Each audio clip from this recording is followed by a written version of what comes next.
No place like HBO.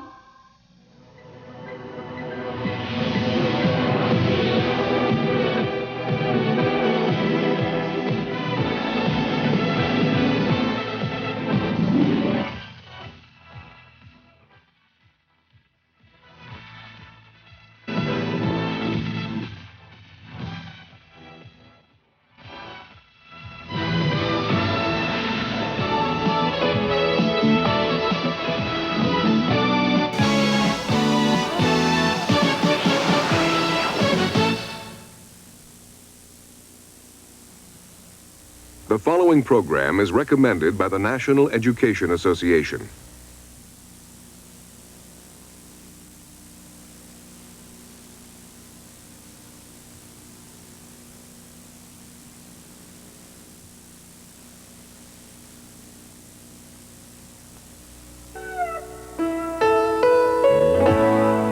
Remember when things were different then?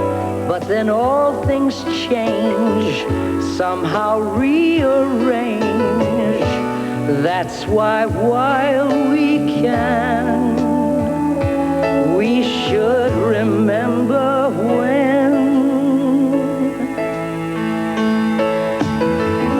Memories are supposed to be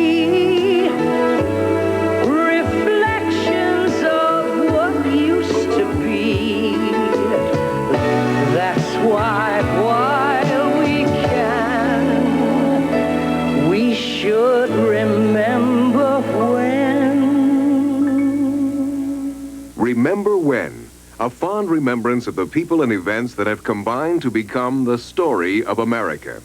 This episode, The Image Makers, a look at advertising and its effect on American life. Your host for Remember When, Dick Cavett.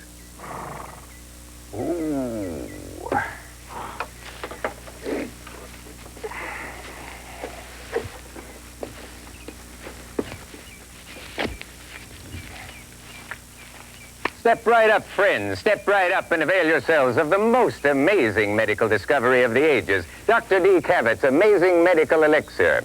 An angel of mercy in a bottle. It's guaranteed, yes, guaranteed to cure scrofula, erysipelas, bald head, leprosy, scurvy, pimples, ulcers, canker sores, baldness, and the pip, and is a specific against the quinsy. Only 50 cents a bottle and your money back if it doesn't do just as I say. There was only one problem with getting your money back. Dr. D. Cavett and his wagon full of magic might not pass this way again for some time, and with good reason. A little alcohol mixed with some tinted water couldn't cure anything but maybe the blues, and truth in advertising was still 150 years away, and the standard of the day was simply let the buyer beware, or in this case, perhaps Cavett emptor.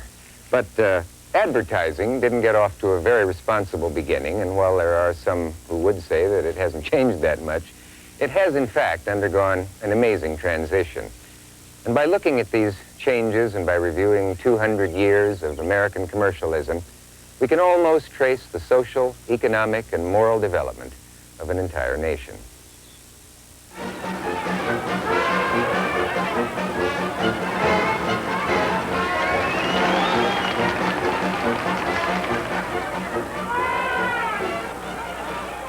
You know what this is. If you're just a casual observer, you might call it a circus. If you're an excited kid, you might call it terrific. If you're a reviewer, you might call it spectacular or even boring.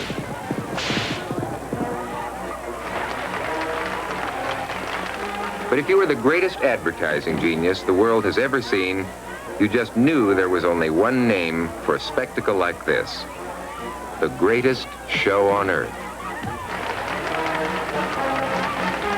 His name was Phineas Taylor Barnum, the great P.T. Barnum, who supposedly left as a legacy for future generations of advertising people those immortal words of wisdom, "There's a sucker born every minute."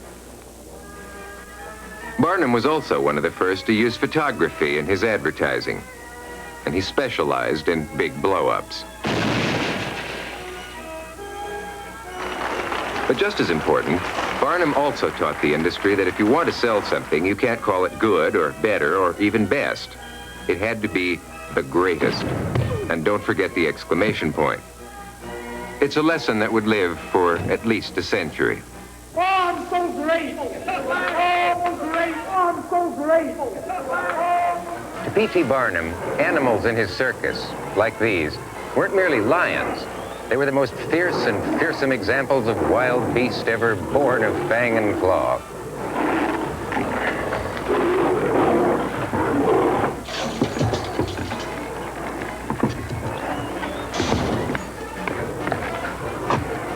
And, of course, it took the bravest and boldest men on the face of the earth, men of death-defying raw courage, to enter the ring with these untamed denizens of the jungle.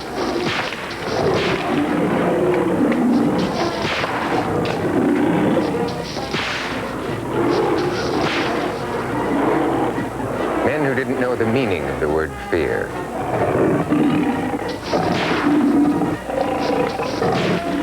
I hope they find one. Barnum may have been the best ad man, but he was far from the first. Even old P.T. never staged anything as spectacular as the eruption of Mount Vesuvius in 79 A.D.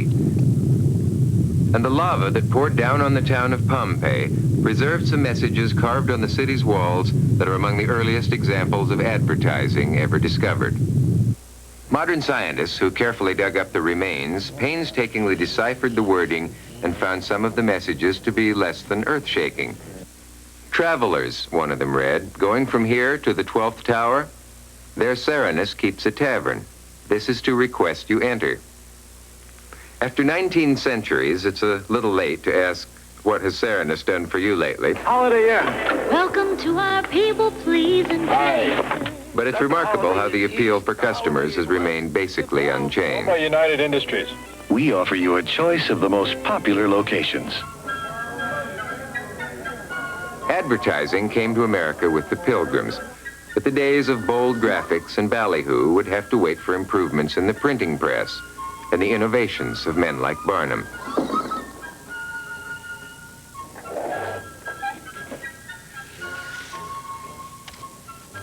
The earliest ads were generally just simple announcements of goods to be bought and sold, like people and other property. You could always pick up a likely active Negro, for example, or offer $10 for the return of a runaway apprentice. One of the boys being sought in this ad, a 16-year-old described as very fleshy with a freckled face, would spend most of his life being pursued. A few years later, when he became the 17th President of the United States, Andrew Johnson would be impeached and escape being dismissed from office by only one vote.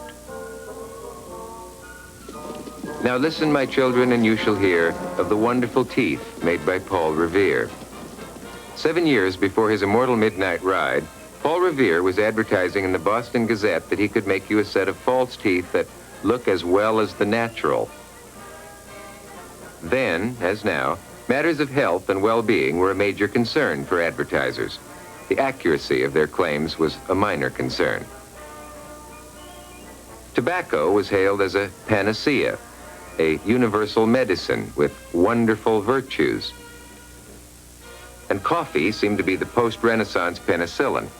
One advertisement in 1657 claimed that coffee could cure dropsy, the gout, and scurvy, and prevent miscarryings in childbearing women. It was also said to be a remedy against cough of the lungs and winds from the stomach. And these are just a few of the things that Mrs. Olson never told Joe DiMaggio or Juan Valdez. But the real boom in health and huckstering came in the years following the Civil War. There were virtually no laws to prevent advertisers from making even the most outlandish claims, and inspired by P.T. Barnum, American newspapers became the greatest medicine show on earth. Good taste was hardly a consideration, and neither was common sense. Lydia Pinkham modestly called her vegetable compound the greatest medical discovery since the dawn of history. And it was soon followed by dozens of imitators. The purpose of these remedies was to treat all those wasting disorders peculiar to the female sex. The need was never felt to point out that most of these products contain the same amount of alcohol as 80-proof sour mash bourbon. Think thin was a slogan for another century, and Grove's tasteless chill tonic could apparently do wonders for the lean and lank. But it's hard to believe that their tonic could have been as tasteless as their ad. When the first successful electric light bulb popped on in Tom Edison's New Jersey laboratory, it also seemed to go on in the heads of 1 million American ad men. Electricity can do anything, they seem to reason. So let's use it to cure the ills of mankind and maybe make a couple of bucks besides. Electricity is life, the ads were soon reading. The friend of humanity. The electric flesh brush is a sure cure for sleepless nights, softening of the brain, paralysis, sudden death, and baldness. The electric belt, without doubt, could make a man strong and virile and bold. After all, it cured brain fag. And for many women, vigorous health and a graceful figure would come from wearing an electric corset. Of course it would. One can only speculate on what occurred when our electrified ancestors got together, but it must have been shocking.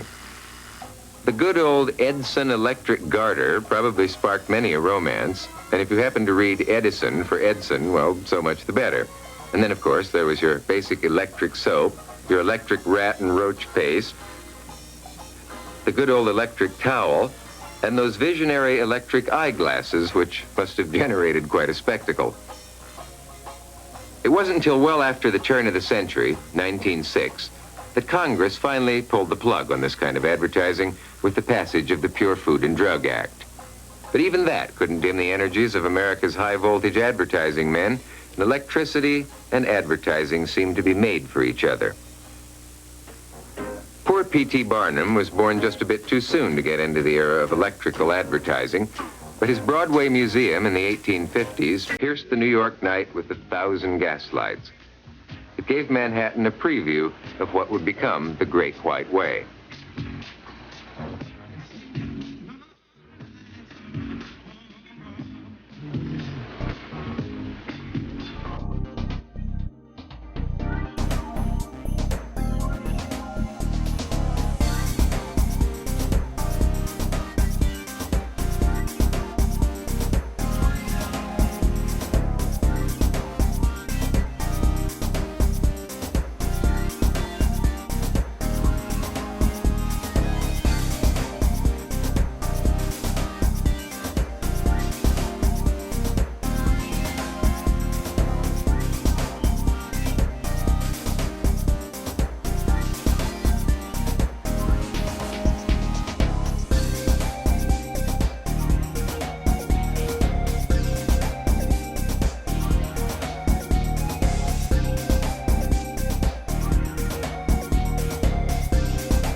The great boom in outdoor advertising, along with many other changes in American lifestyle, came about as a direct result of the Industrial Revolution. Great steam engines, electric lights and motors, instant communications, rapid transportation,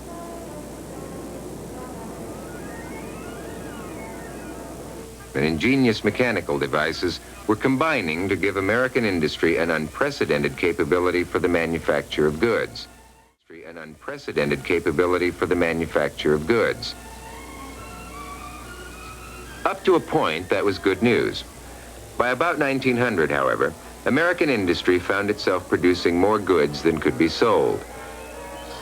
In the early years of the new century, there were over 1,000 different makes of automobiles being manufactured. The situation with cigars at the turn of the century was even more confusing. According to one report, there were an astounding 350,000 registered brands of cigars for sale as the 19th century came to an end.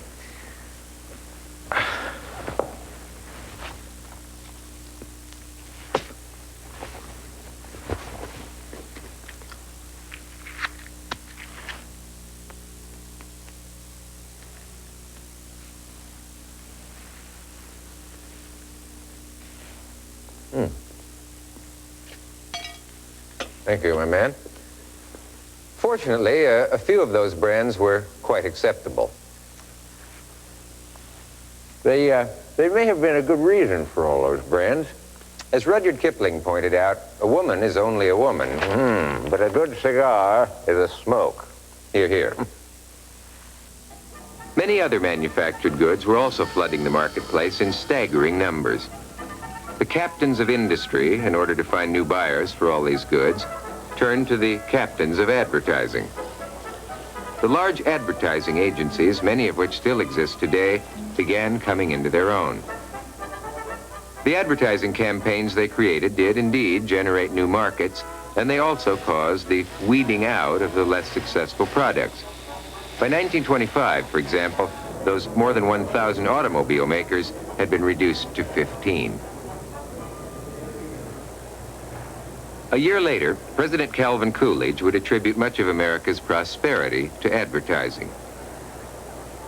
The preeminence of American industry, said the president, has come very largely through mass production. Mass production is only possible where there is mass demand. Mass demand has been created almost entirely through advertising. One of the ways advertising helped companies prosper was through the widespread display of distinctive trademarks.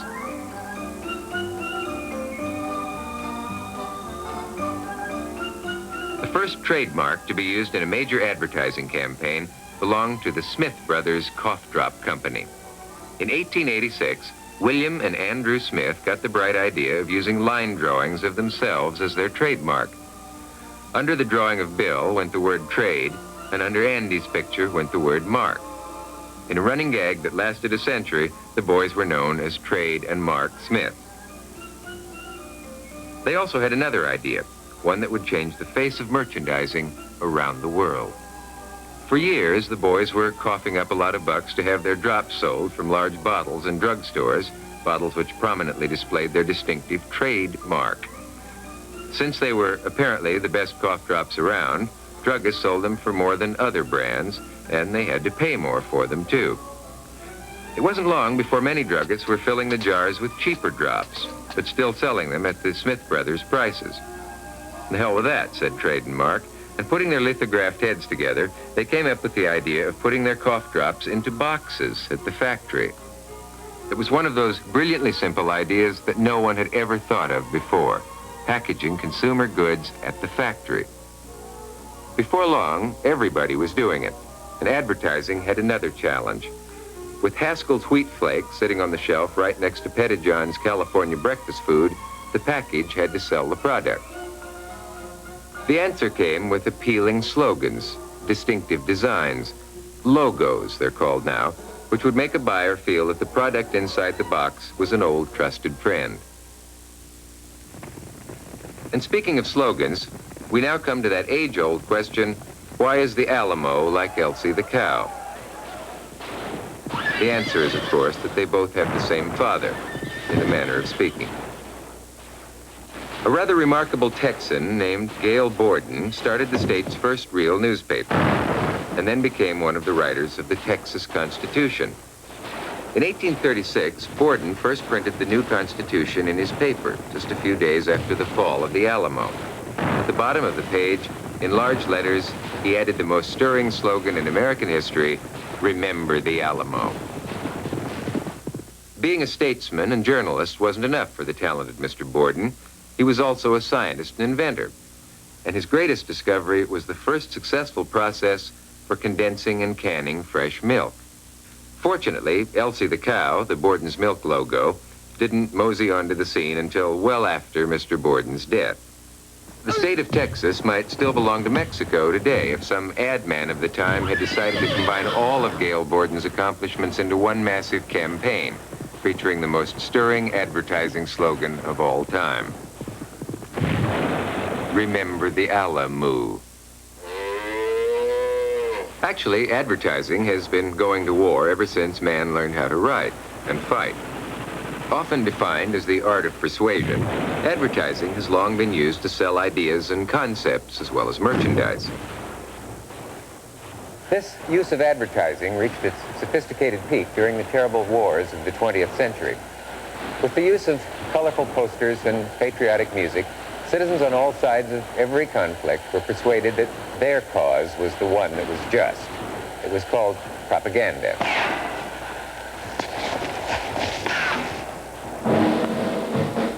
For the flag, cried France, and the posters vowed, they shall not pass. But the Germans, with a fist of iron, insisted, this is the way to peace. Endurance, strength, and energy became the bywords for the German army. And the deadly efficient U-boats of the German Navy were praised and glorified. Finally, the United States was drawn in, and the James Montgomery flag poster of the stern-faced Uncle Sam saying, I want you, became the most famous war poster of all time.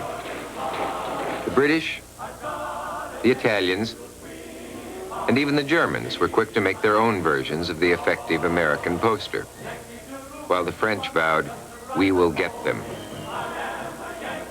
Stirring war music became a major part of the propaganda campaigns, and songs like George M. Cohan's Over There are still known the world over. I've been asked to sing a verse and chorus of a little marching song of mine the boys adopted more or less during the war. I don't have to tell you I'm not much of a vocalist, but I'll do the best I can with it.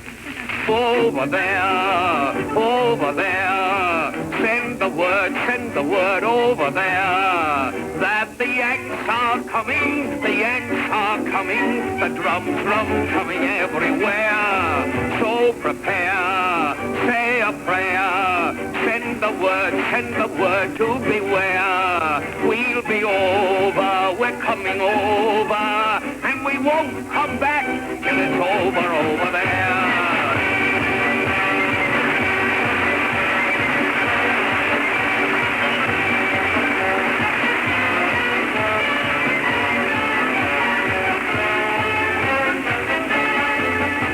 Prepare, say a prayer, send the word to beware. We'll be over, we're coming over, and we won't come back till it's over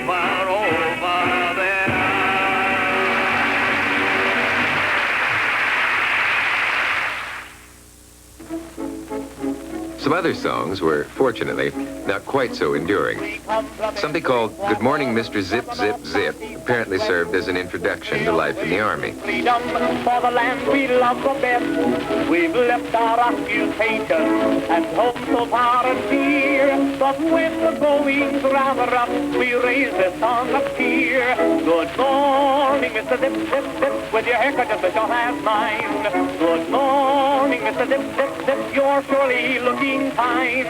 Ashes to ashes and dust to dust, if the camels don't get you the Fatima's bust. Good morning, Mr. Zip, Zip, Zip, with your haircut just as short as, haircut just as short as mine.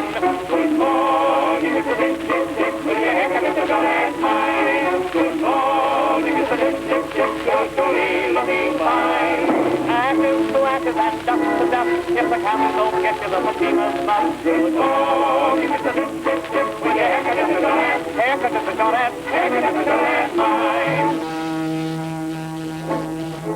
We don't want the bacon, all we want is a piece of the Rhine, sent American doughboys off toward Germany's Rhine River.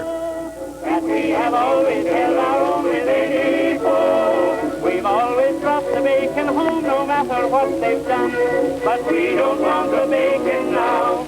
We're out to get the Hun. We don't want the bacon. We don't want the bacon. What we want is a piece of the Rhine. We'll hit Bill the Kaiser on the head and make him wiser.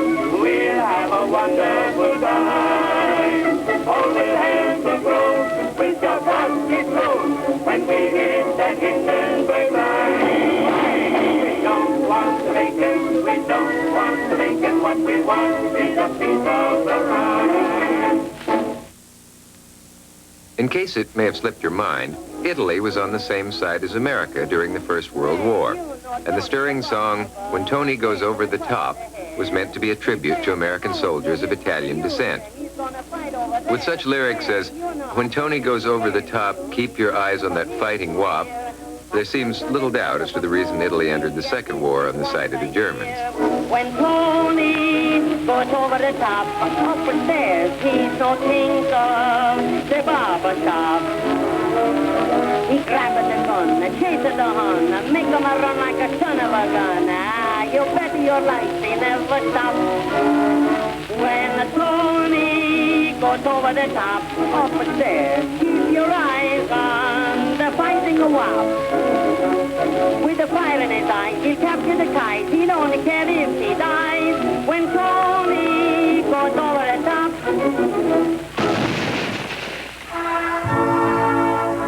Even before the First War ended, the Russian Revolution had begun, and posters were once again in the front line.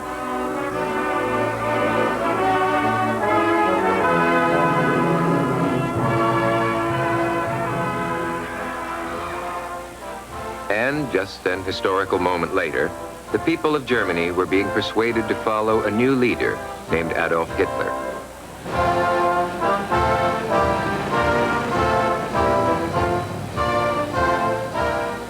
He promised them a people's car, a Volkswagen.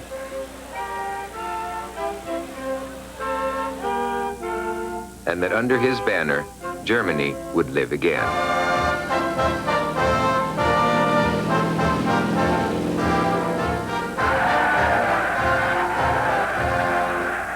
With the best techniques of advertising and persuasion, the youth of Germany were asked to follow the Führer, who had himself idealized as a shining knight bearing the flag of a new order.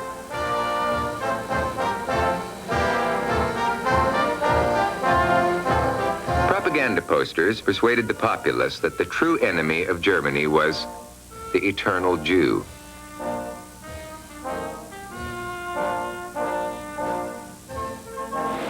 War was soon to follow. And once again, the propagandists were urging the men and women of all nations to fight for their countries. Join the SS, pleaded Hitler, or the Hermann Goering Tank Division. Victory will be ours, promised the posters.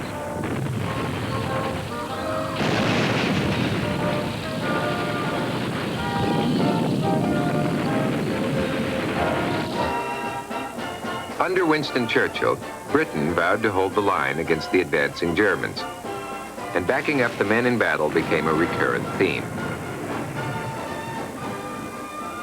With the bombing of Pearl Harbor, the United States was in the war, and so were the American ad men.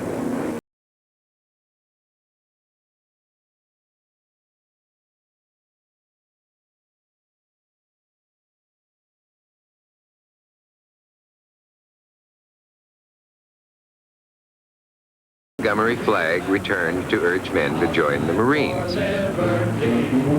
Let's remember Pearl Harbor and go on. Sex was a much-used weapon in the wartime propaganda battles, especially by the Japanese and Germans. This leaflet was showered on Australian troops fighting in the Pacific while American soldiers were stationed in Australia. And the Japanese dropped this leaflet onto Pacific Islands in hopes of scaring the natives into resisting the advancing Allied armies.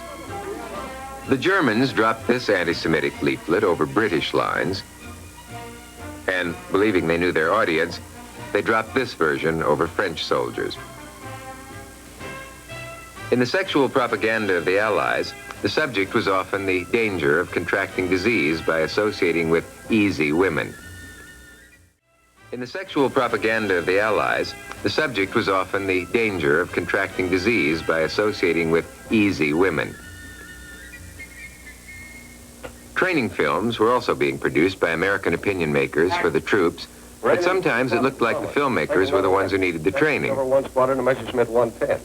Time we intercepted them, we were at the limit of our range. Gary, of course, planning the raid, had figured on that. But the result is we just couldn't hang on long enough. I think we got 2 110s. I'm not sure, but probably. Oh! Very funny. Got it.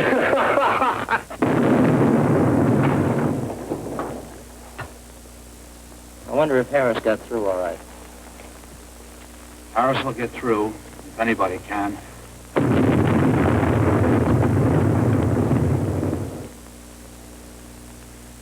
You know what I wish? What? I wish I knew what the hell my next line is. Why, you... Saying what, Oh, great, for God's sake, got it! I'd like to deadline these photo missions for noon tomorrow.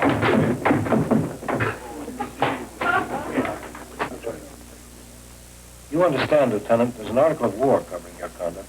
Sir, but not another word. I'll call headquarters. Give me headquarters. Hello.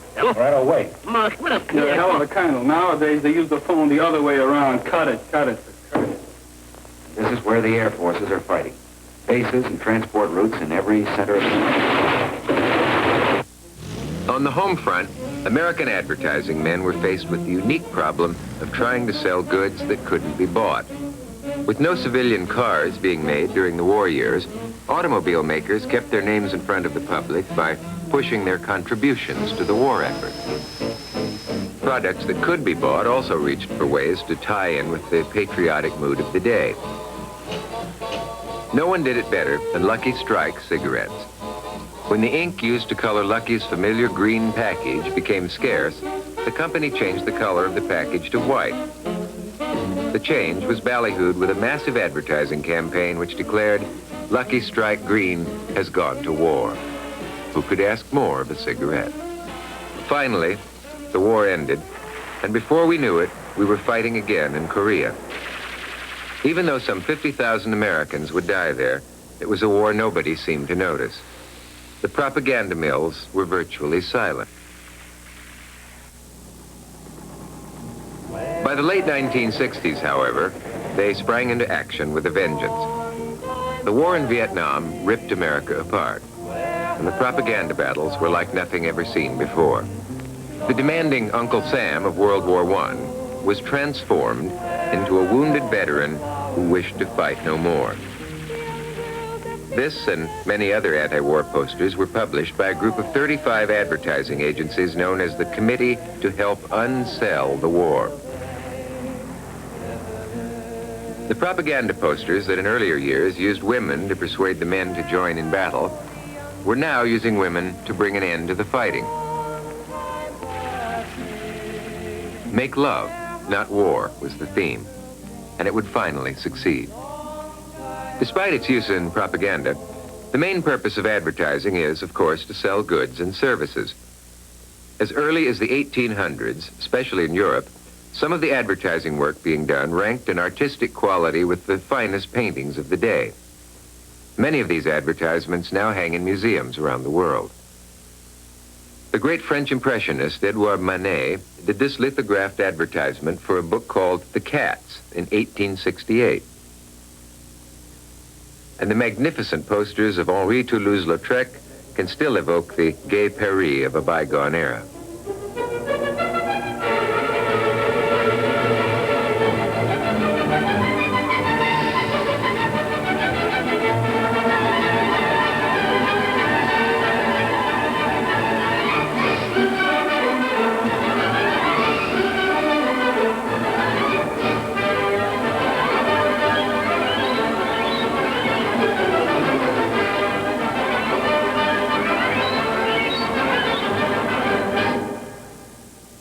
grace and beauty of the human form was a regular theme in European advertisements, especially those from France and Italy.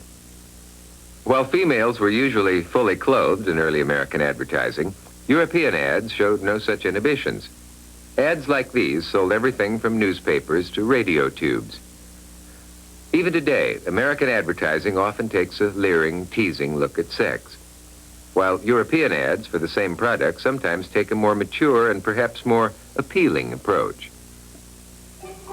With the coming of the 20th century, the advertising poster would soon have a new companion, the highway billboard.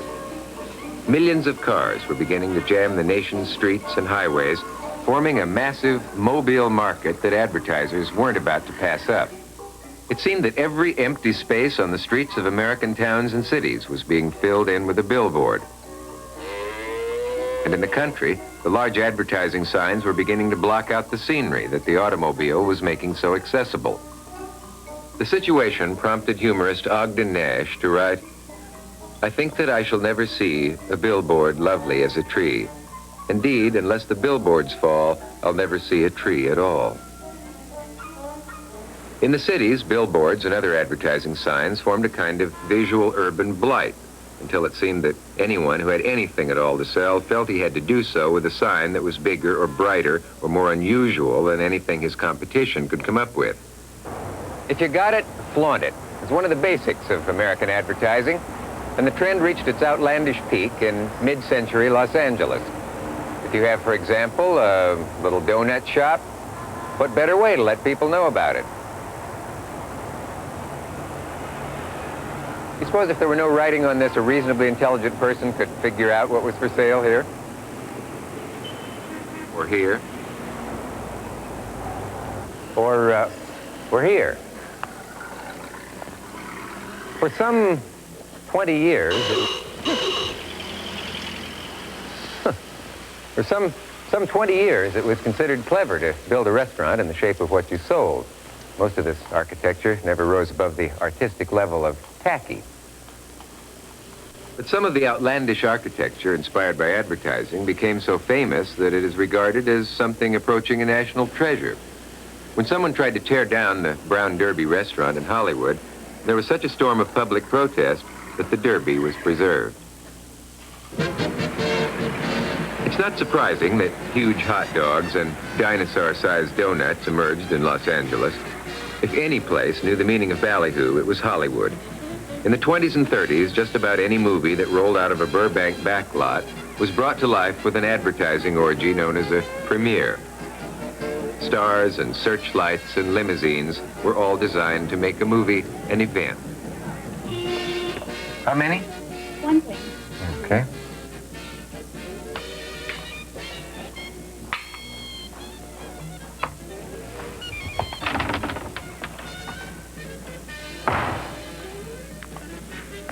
Those Hollywood premieres represented one of advertising's oldest concepts, the bandwagon effect. Anyone who missed seeing this picture just wasn't with it. But the advertising campaign didn't stop there. Once they got you inside the theater, you were bombarded with the most stupendous, colossal, fantastic form of advertising ever conceived, the previews of coming attractions.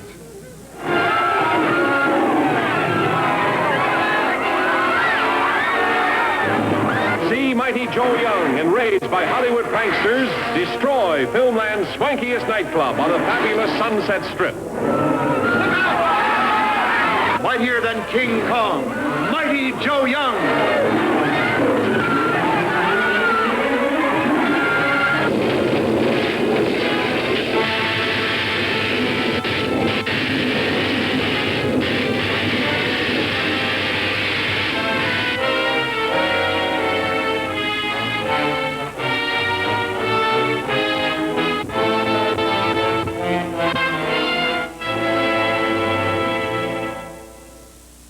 What she saw was beyond belief until others, too, faced its hideous, uncontrollable menace.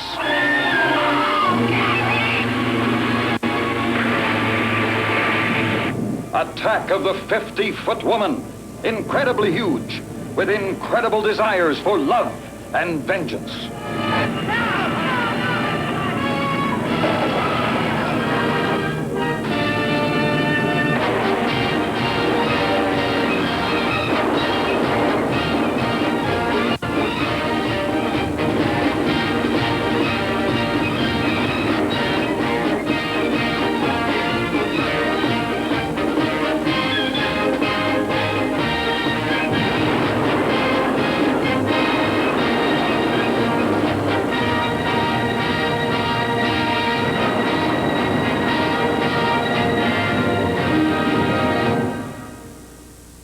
overblown movie advertising was generally considered harmless, with the coming of radio, the art of advertising and persuasion found the most powerful weapon it had ever known.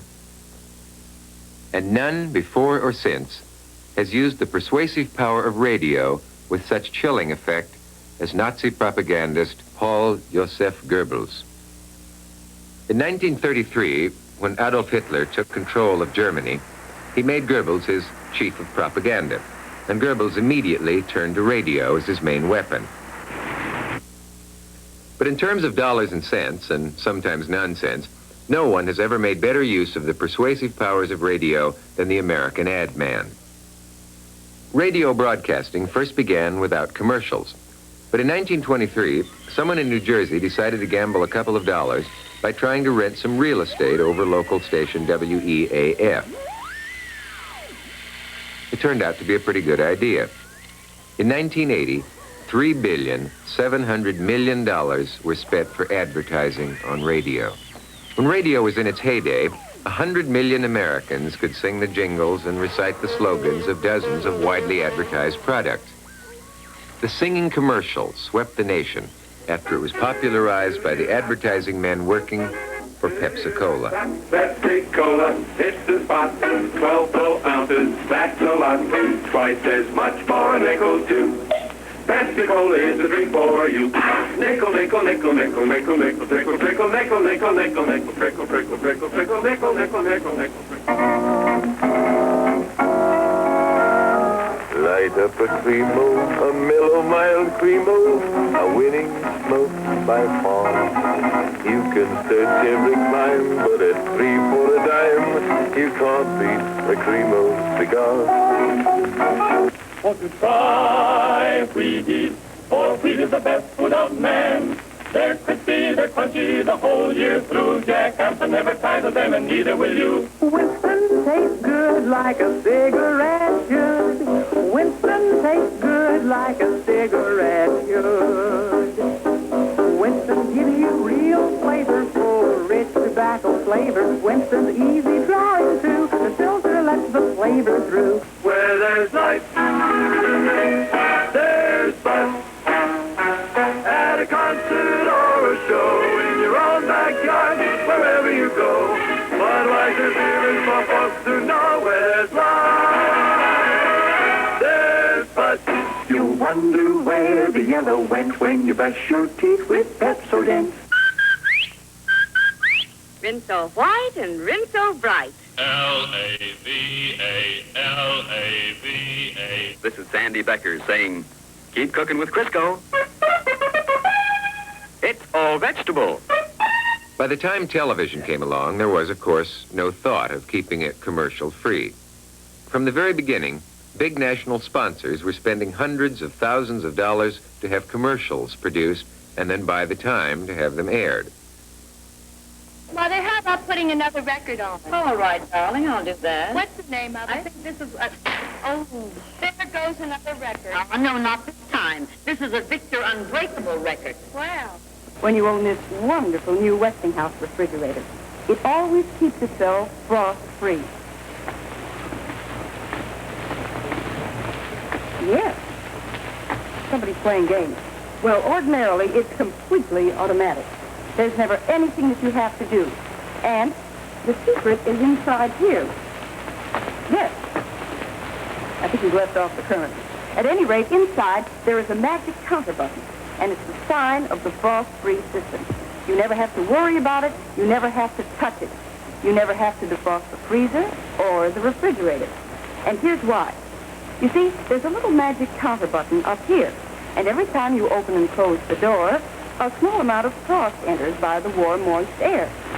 And when the door has been opened and closed enough times, that is about 60 times, well, the magic counter button sends a signal that starts the frost-free system to work. You see, the door opens completely automatically.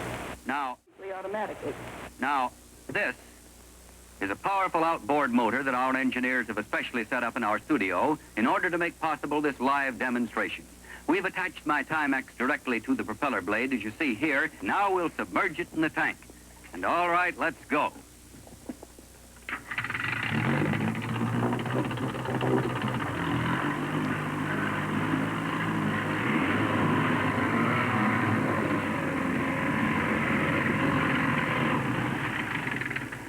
Now just imagine.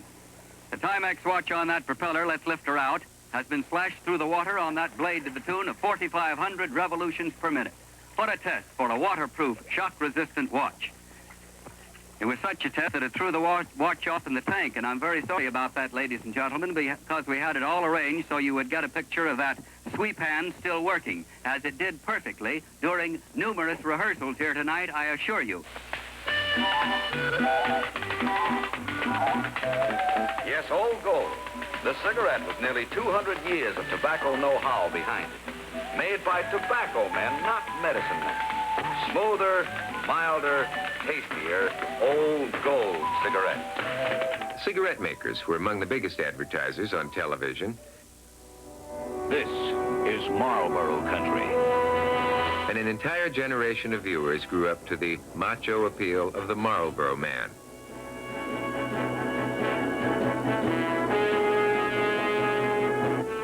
You've come a long way, baby, to get where you got to today. And learned that women had come a long way, baby, somehow by smoking Virginia Slims. In the early 1970s, after the government officially announced that smoking might not be too good for you, cigarette commercials were banned from television. When the world's upside down, it's good to remember that where there's a bottom, there must be a top. By the 1980s, a wave of commercials caused much public concern because of their blatant emphasis on sex. We're doing a 7-Up commercial. It was the takeoff in all the desert films that have ever been produced. The cost of making a major national commercial can now run into the hundreds of thousands of dollars, especially with the current trend of using high-priced celebrities as salesmen. And the cost of running a 30-second spot on the highest-rated special programs can approach $250,000. I'd like to have you stand up behind the sand dune, which is the bench, and proceed to give us a reading.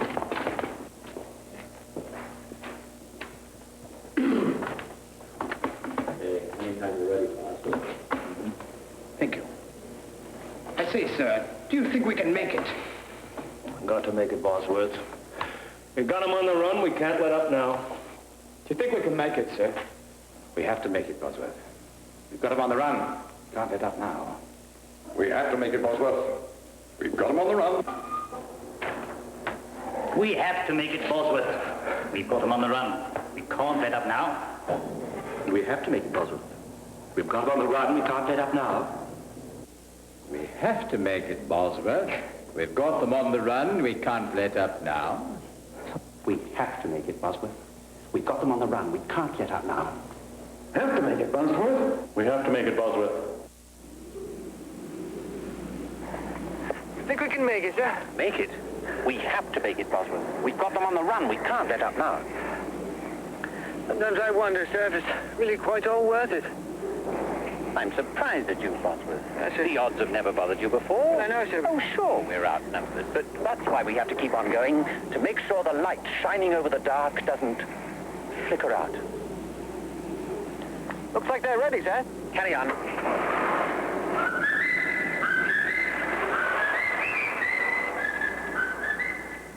The best of them could be as slick and well-produced as anything being done in the field of audiovisual entertainment. He's the working man, forging dreams with fire, building, moving mountains, always reaching higher. He's the wheels that move a nation, the stitching in the seams. He holds it all together.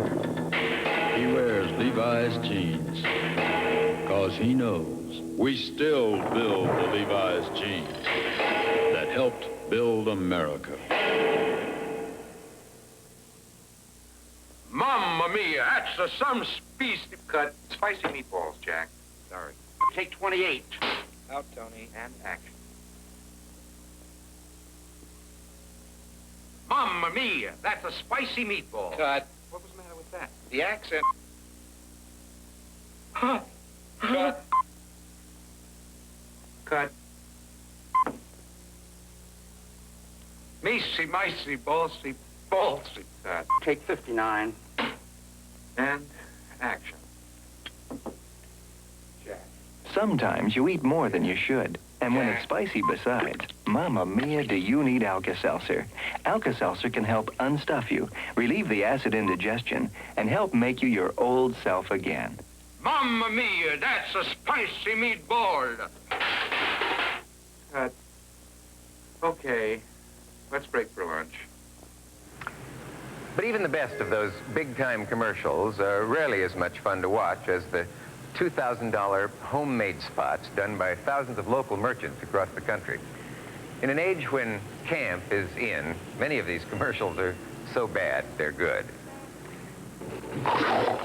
Say, Roscoe, you heard about the Hog Wild sale at Gravely and Buchanan? The Hog Wild sale? Yeah, Gravely and Buchanan's offering big savings on Kubota tractors. You know, Kubota makes the diesel tractor that's hungry for work but doesn't gobble up a lot of fuel. And get this, with each tractor purchased during the sale, Gravely and Buchanan's throwing in a free hog. A free hog? Oh, brother. Could be. Have you seen him around lately? Don't miss the Hog Wild sale at Gravely Tractor in Buchanan. Hey, Evelyn, have you seen Ralph around? This is the Easter Bunny, and you got to get your loved ones a record album or a guitar or a big amplifier, something very expensive for Easter. I am the real Easter Bunny, and just by some sort of coincidence, we have an inventory sale at the same time. I am the Easter Bunny. If you don't believe me, take a peek now. Hop, hop, hop. I mean, you know, I'm the real Easter Bunny. House of Guitars inventory sale at Easter time. I'm the real Easter Bunny, and we're open till 9 at night. Hop, hop, hop, hop, hop. Captain Pete here for Recreational Warehouse's after Thanksgiving sale. Save on this $1,200 installed fireplace package for just $579, or do it yourself for $369. Save on wood-burning stoves, $200 Ben Franklin's, $99. $300 power stoves, just $149. Box heaters, $50. No money down and no payments till $79 during this one-shot special. Hurry to Recreational Warehouse and save. Now, I can put you into this little beauty, coontail and all. No extra charge for that. For nothing down and monthly payments lower than a horse thief in church. And that's pretty low. You get it, folks? Well, I'm telling you, friends and neighbors, that you couldn't beat this deal, even if you tried. It's a buy of a lifetime. And then your lifetime is the time when you're most likely to enjoy the car. And it's priced to sell. That makes sense. I'm sure even the slow ones among you can comprehend that. And it's a real steal. Not a phony steal, but a real steal. And it's only had one owner, a little old lady who only used the car to drive her cockatoo to the proctologist.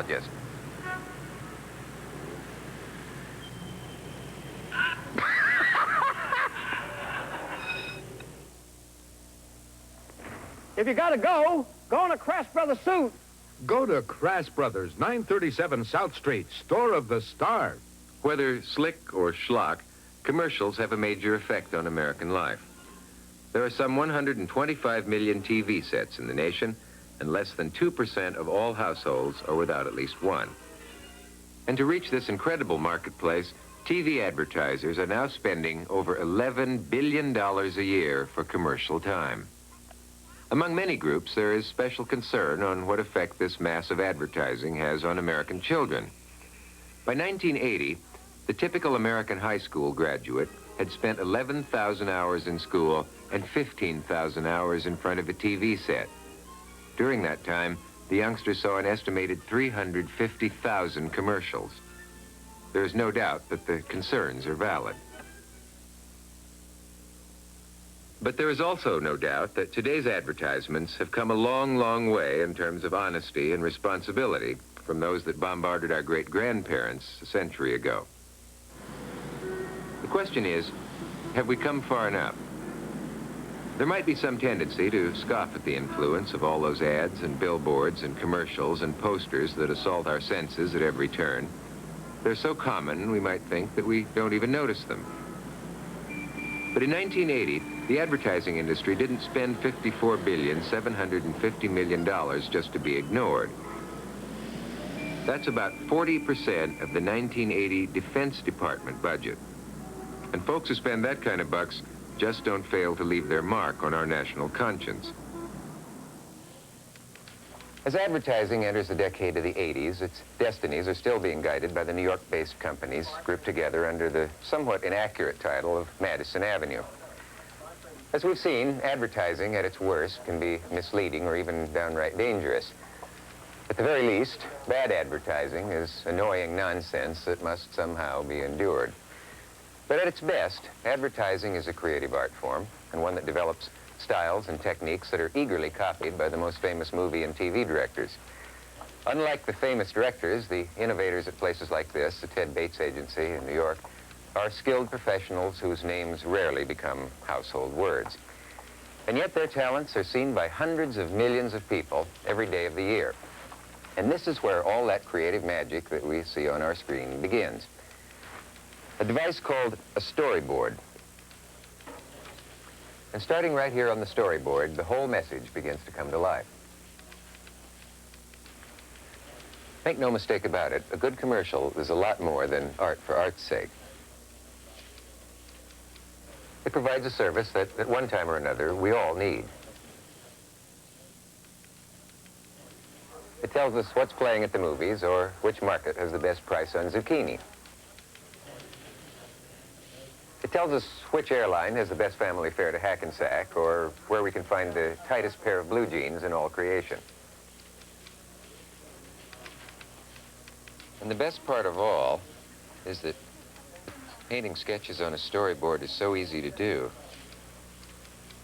Wish I could do this a lot slower, and the sketch would be a lot better, but I'm sort of hurrying along here because I'm not feeling so well today, and I can finish this and get home, get into bed. We're not feeling well. Well, this is just the thing for you, Sonny. It'll cure anything but a broken heart or bankruptcy. Guaranteed.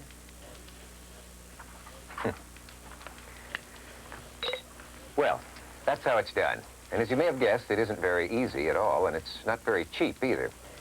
Some people contend that the high cost of advertising adds considerable expense to the cost of our goods and services. Others believe that because it creates a mass market, advertising actually helps to keep prices down. It's one of those arguments that never seems to get settled. But our love-hate relationship with advertising concerns more than money. One of the major complaints is that advertising presents a distorted, funhouse mirror image of our lives. Maybe so. But somewhere in that reflection, there lies an undistorted kernel of the truth. Maybe that is what hurts the most. For Remember When, I'm Dick Cavett.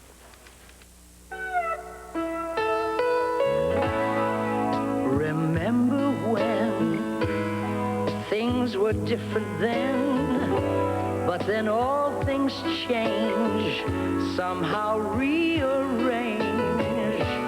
That's why while we can